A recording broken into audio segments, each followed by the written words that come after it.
चलिए हाय दोस्तों, आपके लिए एक अनदर वीडियो लेके आया हूँ। आज का डे 4 है और जिन लोगों ने अभी तक चैनल को सब्सक्राइब नहीं, चैनल को सब्सक्राइब कीजिए। आपके लिए 75 डेज चैलेंज के मैं वीडियो लेके आ रहा हूँ और इसमें आज डे 4 है। तो आज डे 4 में अगर आप यहाँ पे देख सकते हैं, कह सकते हैं डे 3 तक अपने इक्विटी ऑप्शन और फ्यूचर्स के बारे में यहाँ पे जान लिया। और डे 4 अगर देखेंगे तो डे 4 में आज अपन अपन क्या देखने वाले हैं, तो अपन आज देखने वाले यहाँ पे टॉपिक FII, DII और FDI। आप बोलेंगे सर इसका फुल फॉर्म क्या है, सब कुछ आपको पता चलेगा। FI मतलब फॉरेन इंस्टीट्यूशन इन्वेस्टर, DI मतलब डोमेस्टिक इंस्टीट्यूशन इन्वेस्टर, FDI मतलब फॉरेन डायरेक्ट इन्वेस्टमेंट। ओके, तो इसके बारे में क्या नॉलेज है सब कुछ आपको बताऊंगा। इससे मार्केट से क्या कोरिलेशन है सब इस वीडियो में आपको पता चलेगा, और किस तरह से इसका डेटा ट्रैक कर सकते हैं। इसका डेटा के हिसाब से अपन को क्या पता चलता है कि मार्केट में क्या हो रहा है एंड ऑल सब कुछ। ये जो वीडियो आपको यूट्यूब पे कितना भी ढूंढो इतना डिटेल में वीडियो नहीं मिलेगा। तो जल्दी से आप लाइक कीजिए वीडियो को, और वीडियो और इस तरह की लर्निंग आपको अच्छी लगती है तो आपके दोस्तों के साथ शेयर करना मत भूलिए, ताकि उनको भी पता चले कि FI मतलब क्या रहता है, FDI मतलब क्या रहता है, उसके मार्केट के ऊपर क्या असर होते हैं एंड ऑल। तो चलिए देरी ना करते हुए अपने टॉपिक को स्टार्ट करते हैं। फर्स्ट ऑफ ऑल अपना टॉपिक है FI। FI का फुल फॉर्म क्या है? Foreign institution investor. इसका मतलब ये होता है कि अपने मार्केट में जो पैसा आता है, फॉरेन के कंट्रीज से जो पैसा आता है, तो उसमें जो इंस्टीट्यूशन इन्वेस्टर रहते हैं तो उनको बोला जाता है फॉरेन इंस्टीट्यूशन इन्वेस्टर। तो आप बोलेंगे सर ठीक है, फॉरेन समझ में आ गया, इन्वेस्टर समझ में आया, इंस्टीट्यूशन मतलब क्या रहता है। जैसे कि अपन क्या करते हैं, हमारे इधर कोई भी म्यूचुअल फंड हो तो उस म्यूचुअल फंड में क्या करते हैं, इन्वेस्टमेंट करते हैं, बराबर। और वो म्यूचुअल फंड की जो भी स्कीम रहेंगी वो सब पैसा कहाँ पे डालती है, अपने मार्केट में डालती है, बराबर। तो उधर के लोग क्या करते हैं, उधर के लोग भी वहां पे कुछ ना कुछ इंस्टीट्यूशन रहते हैं, उनके पास क्या करते हैं, पैसे इन्वेस्ट करते हैं। और वो इंस्टीट्यूशन हमारे मार्केट में जो इन्वेस्ट करता है, जो कि फॉरेन का पैसा अपने मार्केट में जो आता है, उसको अपन कहते हैं फॉरेन इंस्टीट्यूशन इन्वेस्टर।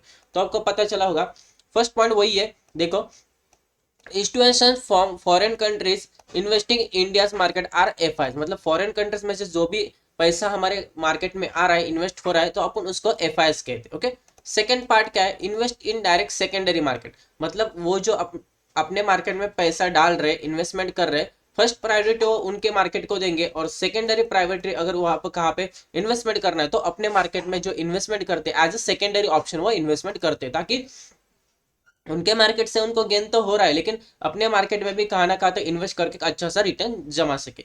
उसके बाद थर्ड पॉइंट है, F I can invest in equity, stocks and index derivative and debt. मतलब जो फॉरेन के जो लोग रहते हैं, जो फॉरेन के इंस्टीट्यूशन इन्वेस्टर रहते हैं, तो वो कहाँ कहाँ इन्वेस्टमेंट करते हैं अपने मार्केट में। इक्विटी मतलब जो स्टॉक्स रहेंगे, जो भी अपने लॉन्ग टर्म के लिए, शॉर्ट टर्म के लिए रहे, वो स्टॉक्स में रहेंगे, रिलायंस XYZ जो भी स्टॉक्स रहेंगे स्टॉक मार्केट के। उसके बाद इंडेक्स, जैसे कि अपन ने पिछले वीडियो में देखा था कि CP फ्यूचर, और यहाँ पे जो कि निफ्टी, बैंक निफ्टी का जो फ्यूचर अपन बाय कर सकते हैं, कॉल पुट बाय कर सकते हैं, तो वो इंडेक्स कॉल पुट भी उसमें भी ट्रेड करते हैं, उसमें भी इन्वेस्टमेंट करते हैं। और आप बोलेंगे सब डेप, डेप का मतलब रहता है कर्ज। मतलब किसी कंपनी को अगर कर्ज चाहिए तो ये फॉरेन वाले लोग हैं जो इन्वेस्टर उनको देते हैं, और वहां पे भी एक अच्छा सा इंटरेस्ट कमा लेते हैं। तो अपने मार्केट में वो ऑलमोस्ट ये सेक्टर में, मतलब इन इन चीजों में यहाँ पे हमारे यहाँ पे इन्वेस्ट करते हैं। उसके बाद में FI is directed by SEBI and RBI and companies. Okay, तो मतलब जो फॉरेन की जो इन्वेस्टमेंट आती है तो वो डायरेक्टली क्या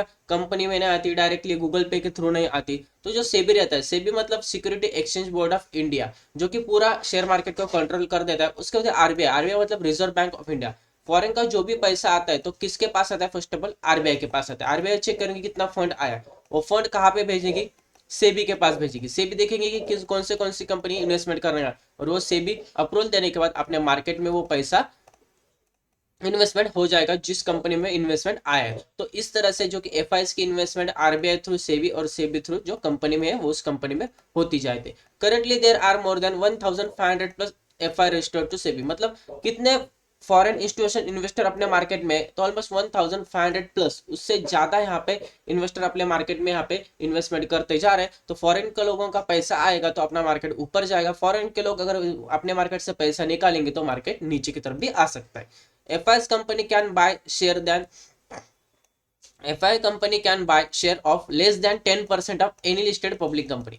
इसका मतलब क्या है कि FI जो रहती है, जो फॉरेन इंस्टीट्यूशन इन्वेस्ट रहती है, अपने मार्केट में इन्वेस्टमेंट कर रही है, तो वो 10% तक की इन्वेस्टमेंट कर सकती है, उससे ज्यादा इन्वेस्टमेंट नहीं कर सकती। आप बोलेंगे सर ऐसा क्यों, उन्होंने एक कंपनी मतलब एबीसी नाम की कंपनी, ओके, उस एबीसी नाम की कंपनी में ओनली 10% ही इन्वेस्टमेंट कर सकते हैं, उससे ज्यादा क्यों नहीं कर सकते, क्योंकि वो अगर ज्यादा इन्वेस्टमेंट करते हैं तो उस कंपनी का जो कंट्रोल्स रहेगा वो उनके हाथ में जाएगा, वो कंट्रोल करना। अगर यहाँ पे उन्होंने स्टेक बढ़ दिया, 20% हो गया, 30%, अगर उस कंपनी में उन्होंने हिस्सेदारी ली, तो जो कंट्रोल्स रहेगा उन कंपनी का वो सब उनके हाथ में चला जाएगा। तो इसलिए उनके हाथ में कंट्रोल नहीं जाना चाहिए, इसलिए यहाँ पे रूल बनाए कि अगर आप हमारे यहाँ पे इन्वेस्टमेंट कर जी कोई सी कंपनी में, ओके, लेकिन उसका 10% ही आप इन्वेस्ट कर सकते हैं, उससे ज्यादा इन्वेस्टमेंट नहीं कर सकते।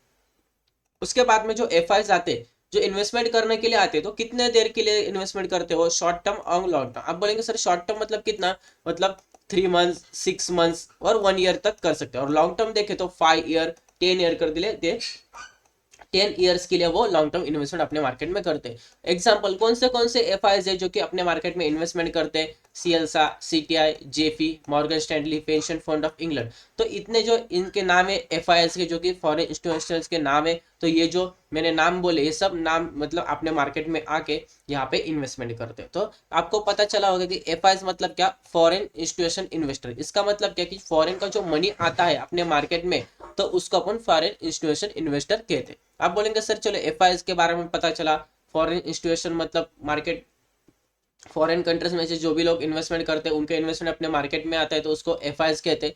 लेकिन इससे हमारे मार्केट से क्या ताल्लुक है, क्या है, क्या कनेक्शन है, सब कुछ आपको पता चलेगा। चलिए एफ के बारे में तो जान लिया, अभी डीआईएस के बारे में जान लेते हैं। आप बोलेंगे सर डीआईएस मतलब है, डीआईएस मतलब डोमेस्टिक इंस्टीट्यूशनल इन्वेस्टर, मतलब अपन इंडिया वाले, अपन क्या करते हैं अपने ही मार्केट में स्टॉक्स खरीदी करते हैं, म्यूचुअल फंड्स में इन्वेस्टमेंट करते हैं, और वो सब पैसा अपने ही मार्केट में जाता है। फॉरेन के मार्केट में जाता है क्या, नहीं। अपन जो पैसा इन्वेस्ट करेंगे अपने मार्केट में, mutual fund through, insurance through, जो अपने मार्केट में जाएगा, तो उस ट्रेडर को क्या, उस इन्वेस्टर को क्या कहेंगे, डोमेस्टिक इंस्टीट्यूशन इन्वेस्टर। देखिए यहाँ पे क्या दिया गया है, institutions in India investing in India's market, RDS, मतलब इंडिया का जो बंदा है, अपन जैसे जो भी इंडियंस है, अगर वो अपने मार्केट में इन्वेस्टमेंट करते हैं तो उनको अपन क्या कहेंगे, डीएस, डोमेस्टिक इंस्टीट्यूशन इन्वेस्टर। ये अगला वाला पॉइंट बहुत इंपॉर्टेंट है, देखिए, DI mostly bye in equity not allow short cell. मतलब अपन जो म्यूचुअल फंड में पैसा डाल रहे हैं, कौन से स्टॉक्स में डाल रहे हैं, तो वो सिर्फ अपन स्टॉक्स बाय कर सकते हैं। हाँ, समझो अपने 100 रुपीज पे बाय किया, ओके, और वो चला गया 200 रुपीज, ओके, तो आपको लग रहा है कि यहाँ पे अच्छा सा प्रॉफिट आ रहा है, तो आप सेल करके मतलब उसका प्रॉफिट बुक कर सकते हैं। लेकिन आप ये शॉर्ट सेल मतलब क्या, कि समझो आपको पता है कि कोई स्टॉक 200 रुपए और नीचे की तरफ आ सकता है, आपको लगता है, तो आप उसको शॉर्ट कर सकते हैं, और उसके बाद में जब 100 रुपीज आएगा तो अपन बाय करेंगे। तो आप ट्रेडिंग में कर सकते हैं, एज इन्वेस्टमेंट में नहीं कर सकते। तो इसलिए पॉइंट दे रहा है कि यहाँ पे शॉर्ट सेल है जो अलाउड नहीं है, सिर्फ अपन अपने मार्केट में इन्वेस्टमेंट कर सकते हैं। अगर सब नीचे भी आए तो भी इन्वेस्टमेंट कीजिए, नीचे भी आए तो इन्वेस्टमेंट कीजिए, कोई दिक्कत नहीं। अगर जब भी वो बाउंस बैक करेगा, आपको अच्छा सा रिटर्न मिलेगा, तो आप अपना प्रॉफिट वगैरह बुक कर सकते हो। तो इंडियन लोग जो इंडियन के मार्केट में जो इन्वेस्टमेंट कर सकते हैं, वो ना कोई कॉल पुट कर सकते हैं, ना कुछ कर सकते हैं, फ्यूचर में ट्रेड कर सकते हैं। सिर्फ आपका जो कोई स्टॉक्स का लिस्ट बना है, जिसके म्यूचुअल फंड देखो, तो निफ्टी 50 का अगर कोई फंड है, देखोगे इंडेक्स फंड है, ओके, इंडेक्स फंड क्या है, टॉप 50 कंपनीज का, उस टॉप 50 कंपनी में क्या होगा, स्टॉक्स बाय किए जाएंगे, उसमें इन्वेस्टमेंट हो जाएगा, उसमें आपको नहीं, आपका खुद का दिमाग नहीं लगेगा, क्योंकि वो 50 स्टॉक्स में इन्वेस्टमेंट हो जाएगा, जिस तरह से बोला है। और वो बढ़ता है, आपको अच्छा रिटर्न मिलता है, तो आप अच्छा सा अपना प्रॉफिट वगैरह बुक कर सकते हैं।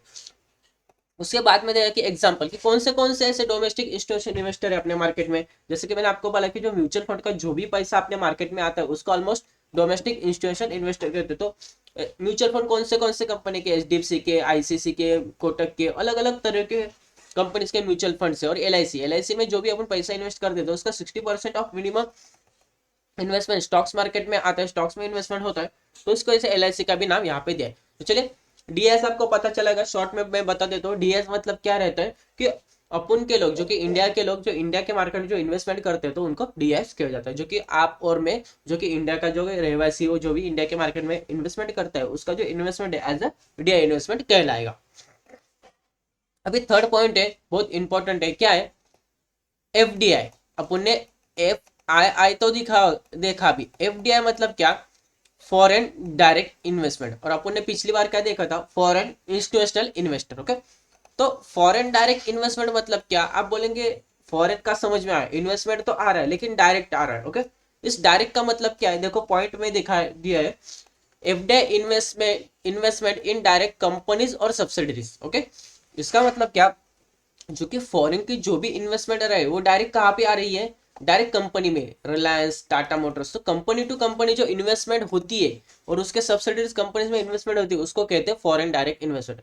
इसका मतलब समझो कि फॉरेन की एप्पल कंपनी, देखो फॉरेन की एप्पल कंपनी, इस एप्पल कंपनी ने जियो कंपनी में जो इन्वेस्टमेंट कर दिया, फॉरेन की कंपनी ने, एप्पल कंपनी ने इंडिया की जियो कंपनी में टू कंपनी जो इन्वेस्टमेंट किया, तो उसको क्लियर कट बोलेंगे फॉरेन डायरेक्ट इन्वेस्टमेंट। क्यों बोलेंगे,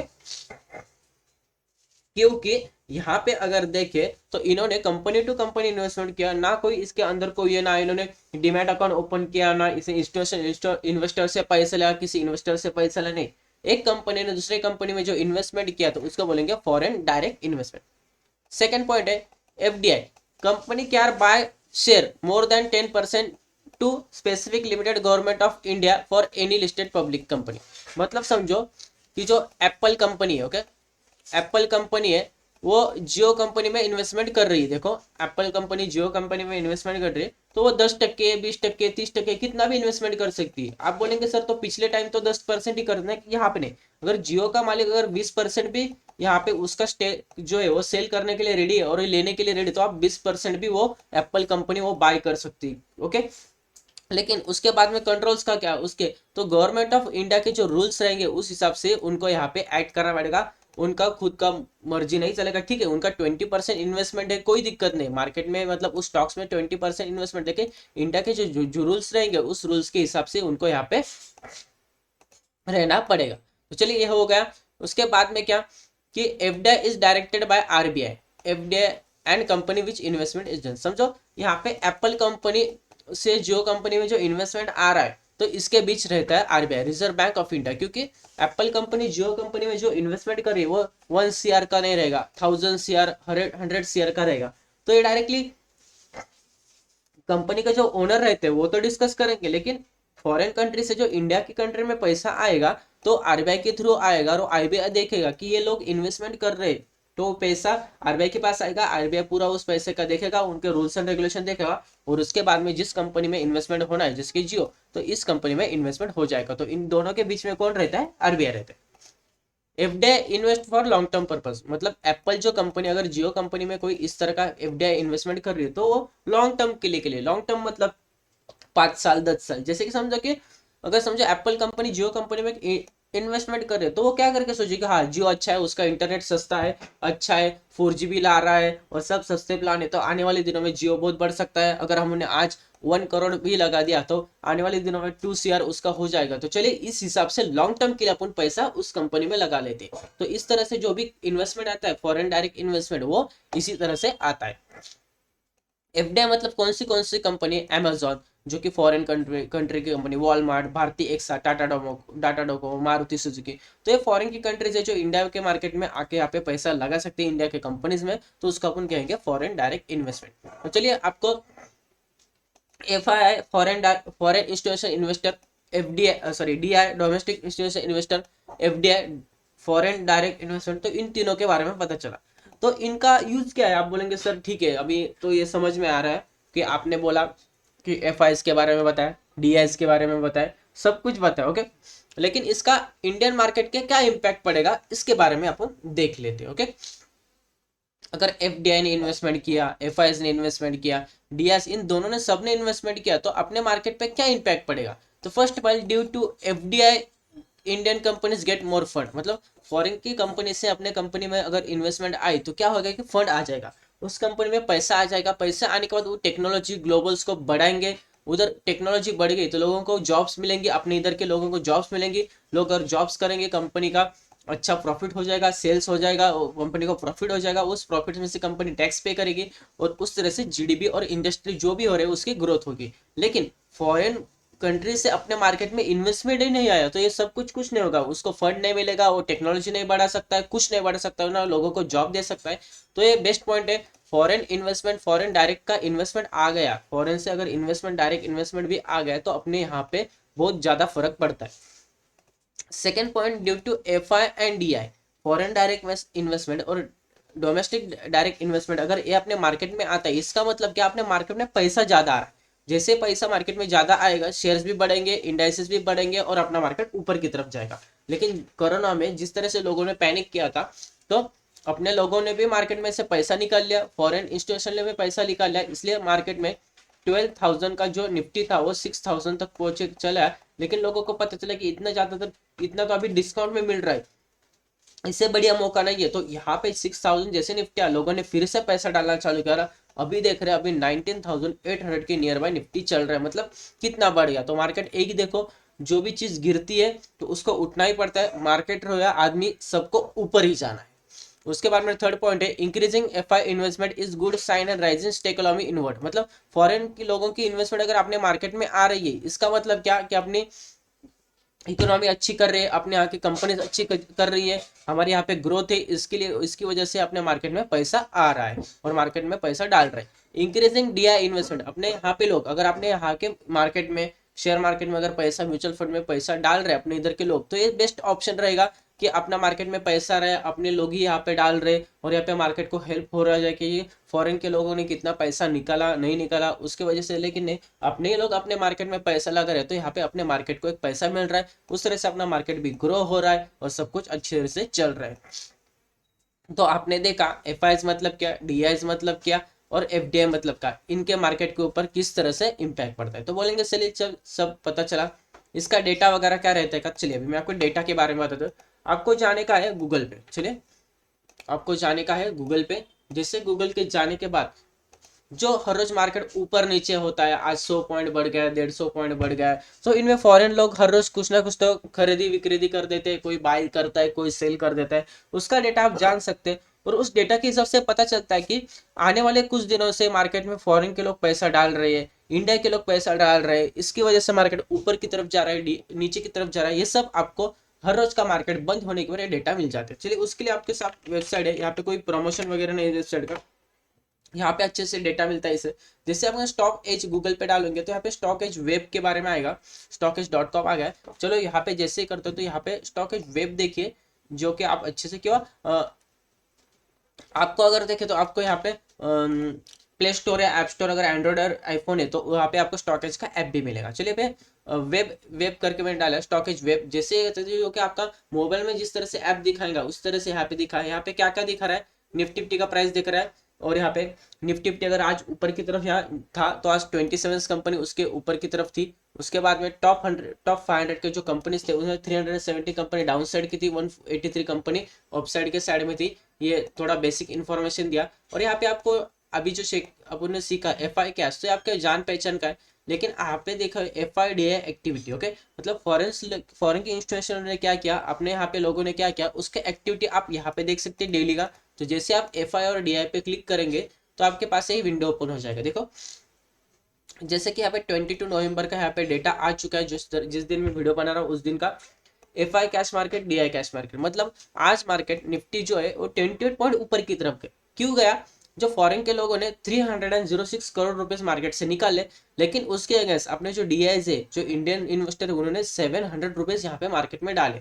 अगर देखो तो 700 माइनस अगर 300 भी अगर मैं माइनस कर लेता हूँ तो 500 करोड़ रुपीज यहाँ पे मार्केट में आए। उसकी वजह से क्या हुआ, निफ्टी ऊपर की तरफ गया, सेंसेक्स क्या हुआ 92 पॉइंट ऊपर की तरफ गया। ओके, उसके बाद में क्या है F I index futures, okay, मतलब जो कि निफ्टी बैंक निफ्टी रहता है, जैसे क्लिक कर दे तो निफ्टी में इन्होंने 437 रुपीज इन्वेस्टमेंट किए, बैंक निफ्टी में इतना पैसा उन्होंने निकाल दिया, जो कि फाइनेंशियल सर्विस का इंडेक्स है उसमें इतना निकाल दिया, मिड कैप में इसमें इतना पैसा निकाल दिया। लेकिन इन्वेस्टमेंट ज्यादातर निफ्टी 50 में हुआ है, तो उसकी वजह से निफ्टी 50 अच्छा सा ऊपर की तरफ गया, बैंक निफ्टी उस तरह से गया नहीं। ओके, सो कौन से इंडेक्सेस में कितना पैसा डाला है, फ्यूचर्स में, फ्यूचर का ऑप्शन रहता है उसमें, जो ऑप्शंस में कितना पैसा उन्होंने ट्रेड किया, सब कुछ आपको डिटेल्स मिल जाता है। स्टॉक्स के जो भी स्टॉक्स रहेंगे, जो स्टॉक मार्केट का निफ्टी 50 के स्टॉक्स है, उसके जो फ्यूचर में अगर इन्होंने ट्रेड किया उनको परमिशन, तो 1,101 करोड़ रुपीज उन्होंने सेल किया, मतलब स्टॉक सेल किया। उसके बाद जो कि ऑप्शंस रहते हैं कॉल पुट, उसमें 170 करोड़ रुपीज इन्होंने इन्वेस्ट किए। तो हर रोज आप यहाँ पे डेटा देख सकते हैं उन्होंने कहाँ पे इन्वेस्टमेंट है क्या, और उसके हिसाब से आपको पता चलेगा कि मार्केट में आज अगर मार्केट ऊपर गया तो फॉरेन की वजह से गया, अपने मार्केट के हिसाब से गया एंड गया। तो चलिए इससे बेहतर है कि यहाँ पे सीएम प्रोविजनल है, यहाँ पे क्लिक कीजिए आप। यहाँ पे सीएम प्रोविजनल मतलब क्या है, कैश मार्केट प्रोविजन। ओके, तो आपने जैसे यहाँ पे एफ आई पे क्लिक किया तो हर रोज एफ आई क्या कर रहा है पता चलेगा। 22-21 नवंबर से, मतलब ऑलमोस्ट एफ आई कुछ दिनों से नवंबर की डेट से क्या कर रहा है, मार्केट में से पैसा निकाल रहा है। ओके, तो क्या पता चला कि फॉरेन लोग अभी मार्केट में पैसा नवंबर महीने से डाल नहीं रहे। लेकिन उसके अगर डीआई देखे तो डीआई क्या कर रहा है, तो डीआई अच्छा खासा पैसा डाल रहा है इंडियन मार्केट में। तो किसका फ्लो ज्यादा है, डीआई का पैसा आने का फ्लो ज्यादा है कि एफ का निकालने का फ्लो ज्यादा है, उसके हिसाब से आपको मार्केट में प्रेडिक्ट कर सकते हैं कि मार्केट यहाँ पे सम थोड़ा ऊपर की तरफ जा सकता है, नीचे की तरफ जा सकता है। उसके बाद में एफ या जो फॉरेन जो कि इन्वेस्टमेंट वगैरह रहता है तो क्या ये सब कुछ। उसके बाद में डेरिवेटिव्स है, डेरिवेटिव्स के बारे में कितना करोड़ में सेल्स हुआ, ऑप्शंस का वगैरह है, सब कुछ आपको यहाँ पे मिल सकता है। लेकिन डे वाइज आप यहाँ पे और सीएम प्रोविजनल वाइज देख सकते हैं कि हर डेली मार्केट में एफ कितना पैसा डाल रही है, डी कितना पैसा डाल रही है, क्या एंड ऑल सब कुछ आपको यहाँ पे मिल जाएगा। तो आपको डेली का पता चल गया कि आज अगर मार्केट ऊपर की तरफ गया था, ठीक है, निफ्टी के जो स्टॉक से 50 उनमें से तो गया, लेकिन मार्केट में पैसा किसका आ रहा है, कितने सीआरस आ रहा है, कितना जा रहा है, तो ये सब डेटा और सब ये एनालिसिस आप एफ के बारे में कर सकते हैं, ताकि आपको पता चले एक मंथ से मार्केट गिर रहा है तो क्यों गिर रहा है, कि फॉरेन के लोग पैसा निकाल रहे हैं। एक मंथ से मार्केट ऊपर की तरफ जा रहा है, क्यों जा रहा है, कि यहाँ पे डीएस अपना मार्केट में पैसा डाल रहे हैं। तो ये अगर आपको अच्छे तरह से पता है तो आने वाले दिन में कौन ज्यादातर बाय कर सकता है, कोई सेल कर सकता है, पहले पिछले 6 मंथ्स में क्या हो रहा है ये सब आपको डेटा ट्रैक करके आगे आप जो टेक्निकल एनालिसिस सीखने वाले हैं, फंडामेंटल एनालिसिस सीखने वाले हैं, उसमें इसको आपको बहुत हेल्प हो जाएगा कि आप किस तरह से उसको एनालिसिस कर सकते हैं। और इस एनालिसिस के हिसाब से आपको पता चलेगा मार्केट किस तरह से मोमेंटम कर रहा है, कहाँ पे है एंड ऑल। तो अगर आपको F I D I F D I अगर अच्छे तरह से समझ में आ रहा है तो कमेंट सेक्शन में बताइए, और जो भी डाउट रहेगा तो उस डाउट के ऊपर मैं आपको कमेंट सेक्शन में अच्छी तरह से जो भी डाउट्स रहेगा आपको क्लियर कर दूंगा। तो डाल दीजिए। वीडियो अच्छा लगे तो वीडियो को लाइक कीजिए, चैनल को सब्सक्राइब करना मत भूलिए, दोस्तों के साथ ज़्यादातर ज़्यादा दोस्तों के साथ शेयर कीजिए, ताकि उनको अभी तक पता नहीं, इस तरह का वीडियो यूट्यूब पे नहीं है कि पूरा एफ के बारे में, डी के बारे में, एफ के बारे में पूरा जानकारी किसी को अभी तक नहीं है, तो उनको भी ये पता चले और वो अपना 75 डेज का जो चैलेंज है उनमें वो बहुत बेसिक्स टू एडवांस सब चीज़ें सीख सकते हैं एक अच्छी तरीके से। तो चलिए, वीडियो अच्छा लगे तो वीडियो को लाइक कीजिए, चैनल को सब्सक्राइब करना मत भूलिए। चलिए, थैंक यू।